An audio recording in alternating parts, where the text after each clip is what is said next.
कि पार्लियामेंट में मेरी नजरें तरसती हैं बदरुद्दीन अजमल को ढूंढते ढूंढते। जब जालिम नरेंद्र मोदी की हुकूमत ने हमारी मस्जिद, दरगाह और खानकाहों को छीनने का कानून बना रहे थे, तो मेरा दिल पुकार पुकार कर मुझसे कह रहा था कि काश अगर मौलाना बदरुद्दीन अजमल मेरे बाजू होते तो यह काला कानून नहीं बन सकता था। एक दिन मैं और बदरुद्दीन अजमल साहब इस जमीन की ग़िज़ा बन जाएंगे, यह हकीकत है जिंदगी की।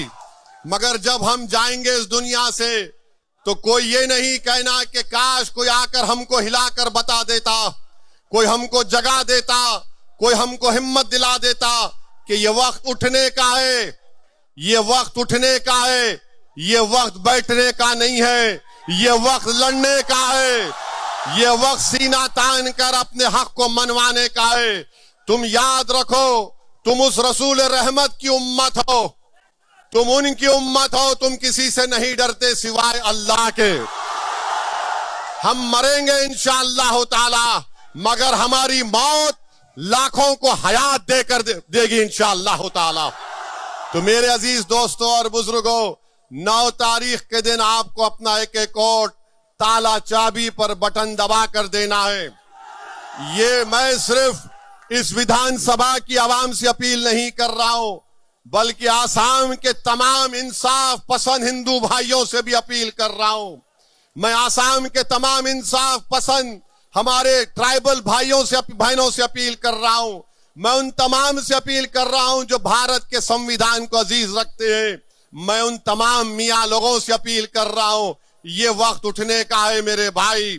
ये वक्त इंतशार का शिकार नहीं होना है।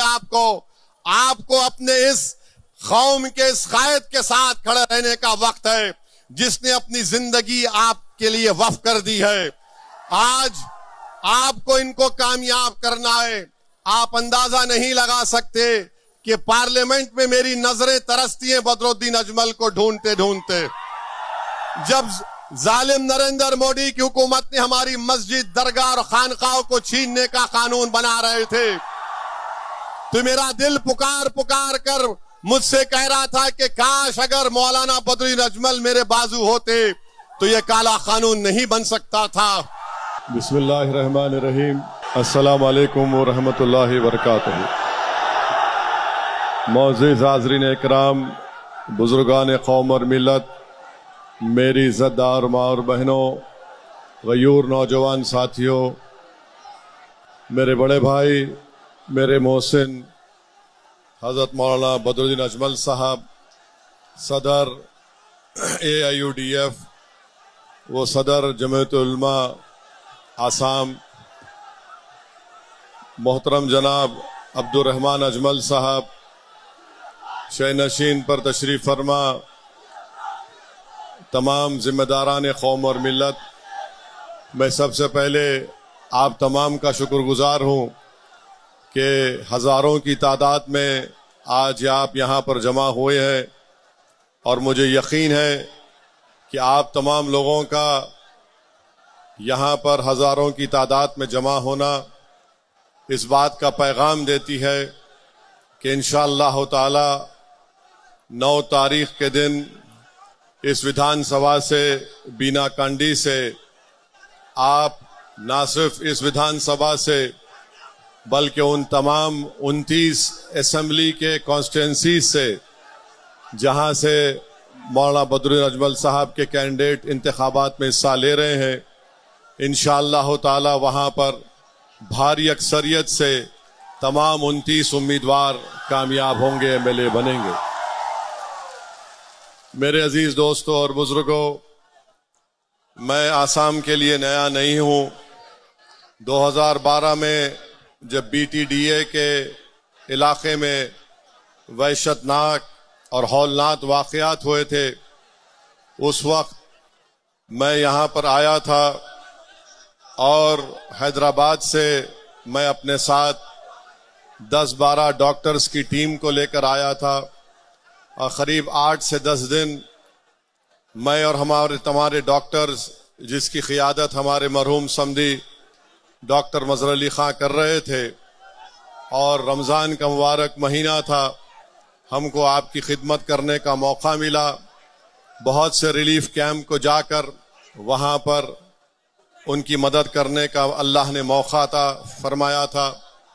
और मैं उस वक्त देख लिया था कि किस तरीके से मौलाना बदरुद्दीन अजमल साहब, उनकी पार्टी, उनके तमाम दोस्त अहबाब की जिम्मेदारी से काम कर रहे थे। अब मैं यहाँ पर दोबारा आसाम को आया हूँ और मेरे आने का मकसद सिर्फ एक ही है। मैं अपनी ज़ात के लिए नहीं आया हूँ, ना ही मैं यहाँ पर अपनी पार्टी के उम्मीदवारों के वोट मांगने के लिए आया हूँ। मैं यहाँ पर अगर आया हूँ तो सिर्फ इसीलिए आया हूँ कि मेरा मानना ये है कि भारत में ख़ास तौर से मुस्लिम अक़लियत, दलित और आदिवासियों को अगर उनको उनका हक मिलना है और अगर वो इंसाफ चाहते हैं, वो अगर ज़िल्लत और रुसवाई से बचना चाहते हैं, तो उनको अपनी एक सियासी लीडरशिप को मजबूत बनाना पड़ेगा।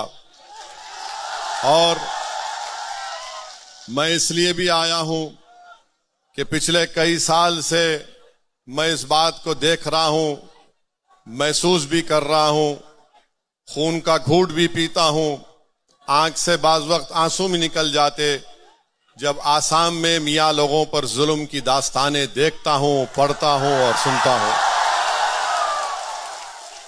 और तीसरी बात यह है कि मैंने हमारे बड़े भाई मौलाना बदरुद्दीन अजमल साहब का बयान सुना कि उन्होंने कहा कि असद भाई आप आओ, आकर यहां पर हमारी मदद करो आप। तो मेरे भाई, ईमान का तकाजा ये होता है कि अगर किसी के जिस्म के किसी हिस्से में दर्द होता है, हमारा ईमान उसी वक्त मुकम्मल होता है जब हम आपके दर्द को, आसाम के मियाँ लोगों की दर्द को हम हैदराबाद में बैठकर अगर महसूस करेंगे, तभी हमारा ईमान मुकम्मल होगा। चौथी बात यह है कि बड़ी मुसीबतों से, मुश्किलात से, ईसार और कुर्बानियों से आपने यहाँ पर अपनी एक सियासी लीडरशिप को पैदा किया है। अभी मौलाना बदरुद्दीन अजमल साहब अपने मुख्तसर से खिताब में फरमा रहे थे कि हजरत मौलाना असद मदनी साहब रहमतुल्लाह अलैह की ऐन ख्वाहिश के मुताबिक उनके हुक्म पर इस पार्टी की तश्कील दी गई थी। तो मुझे रोकने की बहुत सी कोशिशें की गई। बहुत से लोग कांग्रेस के भी थे जो मुझसे कह रहे थे कि ओवैसी साहब मत जाओ, आपको जाने की जरूरत नहीं है, फुला ऐसा है। बहरहाल अपने किस्से कहानियां सुना रहे थे। बास कह रहे थे कि आप इलेक्शन के बाद जाओ।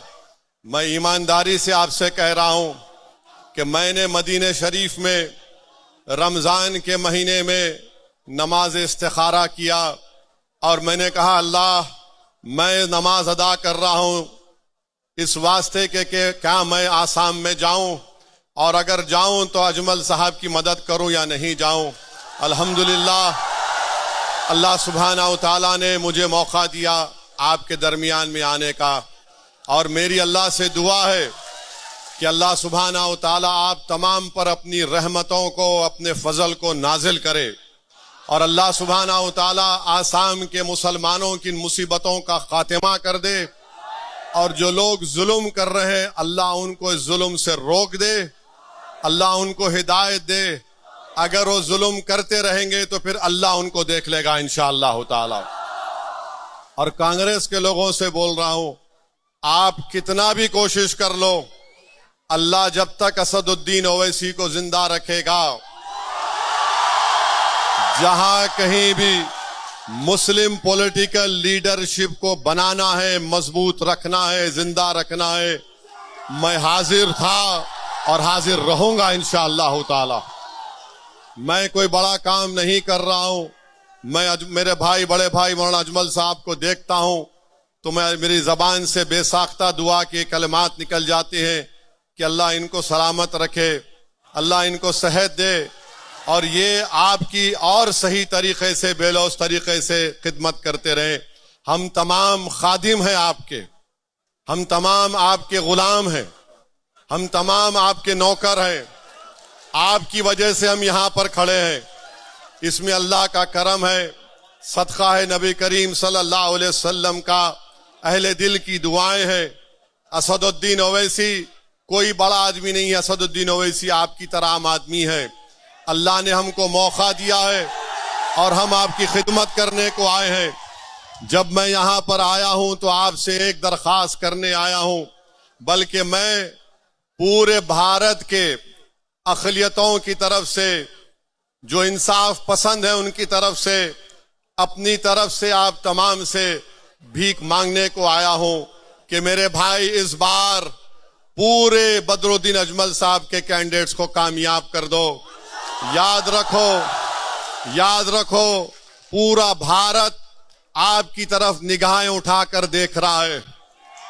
हैदराबाद के लोग आपकी तरफ देख रहे हैं, महाराष्ट्र, मालेगांव, मुंबई के लोग, औरंगाबाद के लोग आपकी तरफ देख रहे हैं, उत्तर प्रदेश के लोग, बिहार के लोग आपकी तरफ देख रहे हैं और ये देख रहे हैं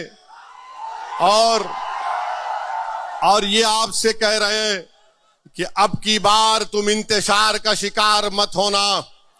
अब की बार तुम ना मोदी से ना हेमंत बिस्वा शर्मा से डर कर बैठ जाना। वो पुकार कर तुमसे कह रहे हैं कि असदुद्दीन ओवैसी जाओ, जाकर आसाम के उन गयूर लोगों को बोल दो कि जिनके घरों से बेघर कर दिया गया, अगर हम तुम्हारे साथ खड़े नहीं हैं मगर हम रातों में उठकर तुम्हारे लिए दुआ कर रहे हैं। मुझसे कह दिया कि असदुद्दीन ओवैसी जाओ, जाके आसाम के अपने मियां लोगों से कह दो कि कांग्रेस की मक्कार साजिश का शिकार मत हो। जो मेहनत से आपने अपनी लीडरशिप को तैयार किया है उसको मजबूत करो, उसको मुस्तहकम करो, उसको कामयाब करो। याद रखो एक दिन मैं और बदरुद्दीन अजमल साहब इस जमीन की ग़िज़ा बन जाएंगे। ये हकीकत है जिंदगी की। मगर जब हम जाएंगे इस दुनिया से तो कोई ये नहीं कहना कि काश कोई आकर हमको हिलाकर बता देता, कोई हमको जगा देता, कोई हमको हिम्मत दिला देता कि ये वक्त उठने का है, ये वक्त उठने का है, ये वक्त बैठने का नहीं है, ये वक्त लड़ने का है, ये वक्त सीना तान कर अपने हक को मनवाने का है। तुम याद रखो तुम उस रसूल रहमत की उम्मत हो, तुम उनकी उम्मत हो, तुम किसी से नहीं डरते सिवाय अल्लाह के। हम मरेंगे इंशाअल्लाह ताला, मगर हमारी मौत लाखों को हयात देकर देगी इंशाअल्लाह ताला। तो मेरे अजीज दोस्तों और बुजुर्गों, 9 तारीख के दिन आपको अपना एक एक वोट ताला चाबी पर बटन दबा कर देना है। ये मैं सिर्फ इस विधानसभा की आवाम से अपील नहीं कर रहा हूं, बल्कि आसाम के तमाम इंसाफ पसंद हिंदू भाइयों से भी अपील कर रहा हूं। मैं आसाम के तमाम इंसाफ पसंद हमारे ट्राइबल बहनों से अपील कर रहा हूं। मैं उन तमाम से अपील कर रहा हूं जो भारत के संविधान को अजीज रखते हैं। मैं उन तमाम मियां लोगों से अपील कर रहा हूं, ये वक्त उठने का है मेरे भाई। ये वक्त इंतशार का शिकार नहीं होना है। आपको अपने इस कौम के इस कायद के साथ खड़े रहने का वक्त है जिसने अपनी जिंदगी आपके लिए वक्फ कर दी है। आज आपको इनको कामयाब करना है। आप अंदाजा नहीं लगा सकते कि पार्लियामेंट में मेरी नजरें तरसती हैं बदरुद्दीन अजमल को ढूंढते ढूंढते। जब जालिम नरेंद्र मोदी की हुकूमत ने हमारी मस्जिद, दरगाह और खानकाहों को छीनने का कानून बना रहे थे, तो मेरा दिल पुकार कर मुझसे कह रहा था कि काश अगर मौलाना बदरुद्दीन अजमल मेरे बाजू होते तो यह काला कानून नहीं बन सकता था। मैं आपको जज्बात में लाने के लिए नहीं कह रहा हूं, अल्लाह जानता है। मैं पार्लियामेंट में बैठे बैठे ये महसूस कर रहा था कि काश आसाम के मुसलमान अजमल साहब को कामयाब कर देते, बिहार के लोग हमारे अख्तरुल ईमान को और महाराष्ट्र के लोग मेरे छोटे भाई सैयद इम्तियाज जलील को कामयाब कर देते, तो हम उस काले कानून को रोक सकते थे। मगर खैर अल्लाह के फैसले अल्लाह जानता है। अब आपको ये दिखाना है कि आप अपना एक एक वोट ताला चाबी पर लगाएंगे। 51 बरस 51 बरस 200 दिन कांग्रेस को सत्ता मिली आसाम में। क्या मिला मियां लोगों को? मियां लोगों को मिला डिटेंशन मिला, मियां लोगों को फॉरेनर्स ट्राइब्यूनल मिला, मियां लोगों को वो तमाम बीटीडीए के वो तमाम मामलात मिले जिसमें हम बेघर हो गए। 51 बरस में वही कानून लैंड ग्रैबिंग का बनाया गया था।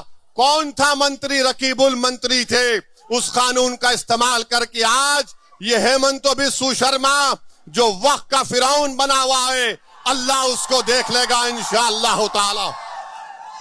तो कांग्रेस, बीजेपी, मोदी, हेमंत बिस्वा शर्मा, गोगोई ये कभी नहीं चाहेंगे कि तुम्हारी एक आजाद सियासी लीडरशिप पैदा हो जाए। आपको याद दिला रहा हूं, बरसों पहले एक सियासी पार्टी बनी थी, कांग्रेस ने उसको खत्म कर दिया। मुझे बदनाम करते हैं, ये बी टीम है, ये फुला टीम है। सुनो कांग्रेस के दल्लालों, तुम जितनी गाली दे सकते मुझे दे दो। मैं तुम्हारी गालियों से और झूठ से मुतासिर होकर घर में बैठने वाले का नाम असदुद्दीन ओवैसी और बदरुद्दीन अजमल नहीं है। तुम जितना बोलोगे हम उतनी ज्यादा मेहनत करेंगे। और सुन लो हेमंत बिस्वा शर्मा, बीजेपी आरएसएस वालों, तुम मारना चाहते ना हमारे को, तुम हमारी कमर तोड़ना चाहते ना। हेमंत बिस्वा शर्मा 9 तारीख से पहले बता दो, गुवाहाटी के चौराहे पर तुम बोलो कि इस चौराहे पे ओवैसी को मारूंगा, मैं आने तैयार हूं, मैं मरने तैयार हूं आसाम के गरीबों के लिए। तुम्हारी ये धमकी हमको डरा नहीं पाएगी। अरे मरना तो सबको एक दिन, कभी मैं जाऊंगा तो तुम भी जाओगे, मगर ये डराने की सियासत अब काम में आने वाली नहीं है। ये मजमा बता रहा है हेमंत बिस्वा शर्मा कि अब हम डरने वाले नहीं हैं, तुम्हारे सामने खड़े होकर अपना हक मनवाएंगे। ये मजमा पुकार कर कह रहा है कि जो बेघर हुए हैं इंशाअल्लाह बदरुद्दीन अजमल के उम्मीदवार कामयाब होकर उनके सर पर इंशाअल्लाह अल्लाह ताला छत बनाकर उनको घर देंगे इंशाअल्लाह ताला। ये मजमा पुकार कर कांग्रेस से कह रहा है, ये मजमा पुकार कर कांग्रेस से कह रहा है कि अब 51 बरस के बाद तुम्हारी मक्कारी का शिकार नहीं होने वाले। अब हम अपने मुकद्दर के फैसले करेंगे। अब हम अपने मुस्तकबिल के रास्ते बनाएंगे, चाहे रास्ते में पहाड़ आ जाए, जालिम आ जाए, तूफान आ जाए। जिसके हौसले पाक होते हैं अल्लाह उनको चरागों तूफानों में चराग उनका जला देता है और ये चराग जलेगा इंशाअल्लाह ताला। तो मेरे अजीज दोस्तों और बुजुर्गों, मेरी आपसे एक ही गुजारिश है कि एक एक वोट को इस्तेमाल करो, डरने और घबराने की जरूरत नहीं है। ये कांग्रेस जो आसाम की कांग्रेस है और ये बीजेपी जितने लोग गए ये सब कांग्रेस से गए हैं, ये सब कांग्रेस से गए हैं। यहां से ग्रेजुएशन किए, वहां पर जाकर मास्टर्स की डिग्री लिए बर्बादी और जुल्म करने में। मेरी आपसे गुजारिश है कि मुत्तहदा तौर पर अपने एक वोट का इस्तेमाल करिए। अल्लाह मेरी आवाज को उन तमाम इलाकों में अपने फजल और करम से पहुंचा दे। जो कोई भी एआईडीएफ का उम्मीदवार है उसके हक में वोट का इस्तेमाल करिए। कैंडिडेट बदरुद्दीन अजमल नहीं है, कैंडिडेट हर एक आप आदमी है। आप कैंडिडेट है, आप कैंडिडेट है, आप कैंडिडेट है, बल्कि पूरे आसाम का मियां कैंडिडेट है इस इलेक्शन में इंशाअल्लाह ताला। और सुन लो डराने वालों, जब तक मियां जिंदा है दुनिया जिंदा रहेगी। हम जिंदा रहेंगे, मस्जिदों में हय्या अलल सलाह हय्या अलल फलाह कहते रहेंगे। मस्जिद के बाहर आएंगे तो हर मुसीबत पे कहेंगे ला इलाहा इल्लल्लाह। तो अब हमको डरना नहीं है। अल्लाह ने आपको एक क़यादत दी है, इसको नेमत समझिए। ये आपकी क़यादत है, अजमल साहब की नहीं है, मेरी नहीं है। इसको आपने अपने खून पसीनों से आंसुओं से बनाया है। ये अमानत है, अगर हम मर भी जाएंगे तो तुम इस अमानत को अपनी नस्लों में जारी करना, ताकि सुबह क़यामत तक आपकी लीडरशिप बाकी रहे। यही चंद गुजारिशात मुझे आप तक पहुंचाना था। आप यहां पर आए, आपका बहुत बहुत शुक्रिया। और मैं बताना चाह रहा हूं कि कांग्रेस पार्टी ने क्या किया, यहां से लुरिंग ज्योति गोगोई के कैंडिडेट को दिया। ये कौन है आप जानते हैं ना, जिसने 20 लाख ऑब्जेक्शन के फाइल दाखिल किए थे मियां लोगों के बारे में एनआरसी जब हो रहा था। और कांग्रेस ने ऐसे आदमी को मेरे भाई बदरुद्दीन अजमल के सामने खड़ा किया जो आपकी सिटीजनशिप को छीनना चाहता था। अब आपका काम यह है कि जिसका घर जालिम ने लूटा, जिसको गोलियां मार दी, जिसका नाम निकालने की कोशिश की गई, 9 तारीख के दिन आप बाबा साहिब अंबेडकर के संविधान को इस्तेमाल करके इन तमाम का जवाब आपको देना है। जिसको बेघर किया गया उसका जवाब ताले चाबी पर बटन दबाना, जिसको मारा गया उसका जवाब ताला चाबी पर होठ लगाना, जिसके बच्चों को यतीम किया गया उसका जवाब ताला चाबी पर बटन दबाना, जिसको जेल में डाला गया उसका जवाब ताला चाबी खुफल पर वोट डालना, जिसको तकलीफ पहुंची उसका जवाब क्या होगा, बदरुद्दीन अजमल होगा। जिसको मोहब्बत होगी मियां से, जिसको मोहब्बत होगी मियां से, वो ताला चाबी पर बटन दबाएगा इंशाअल्लाह ताला। तो आप लोग 9 तारीख को क्या करेंगे, क्या करेंगे 9 तारीख को, दूर तक बताइए क्या करेंगे 9 तारीख को, क्या करेंगे 9 तारीख को, क्या करेंगे 9 तारीख को। तो लगाओ मेरे साथ नारा, नारे तकबीर, नारे तकबीर, नारे तकबीर। अब मेरे साथ नारा लगाओ, मियां जिंदाबाद, मियां जिंदाबाद, मियां जिंदाबाद, मियां जिंदाबाद। अल्लाह सलामत रखे। अस्सलाम वालेकुम।